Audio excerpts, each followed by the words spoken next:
Камбоджаның тәуелсіздігі бар, ал сен болсаң әрі мөлдірге тәуелсіз. Айтпай, аузына сәл воскресенье берші, жарай ма? Кеттік. Өзімнің маймылдар мен құландар көп өмір сүреді. Өзімнің үйіме келдім десей? Айтпай, болмайтын нәрсені бір ұстай бермеші. Мөлдір, а ты знаешь, психологияда әзілді защитная реакция болып табылады деп.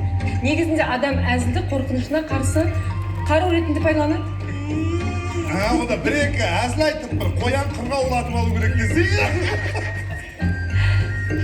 Саламатсыздар ма? Біз Шолпан Құрманәлиева атына бронь жасаған едік. Мынау ауылдағыдай айта салды ғой. Бұлар қазақша түсінбейді ғой, оны оқымамызын айтпайды біледі ғой.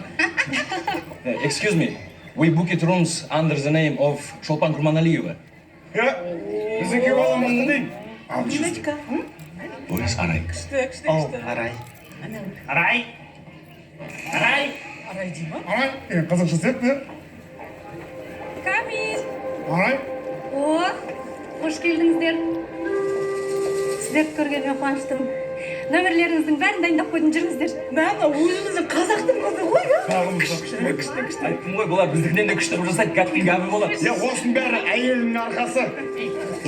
Бізге бір жылы бөлме берсе жақсы болар еді. Күнбеттен ба? Күнбет ыстық болады ғой сен. Андына сен альфард көйлекті өлтіріп жібердің, мала десе. Света, леопард, альфард, какая разница, екеуі де қатып жүреді ғой. Қалайсыңдар?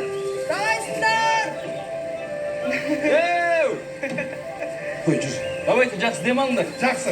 Мына бастала. Осы жер сәл Шымкентке ұқсайды екен, иә? Пальма тау, гүлі болмайды, жап-жазық болса ше, Қызылордаға сөйлейді.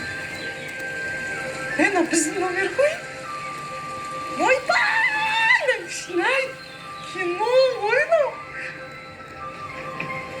Ойбай!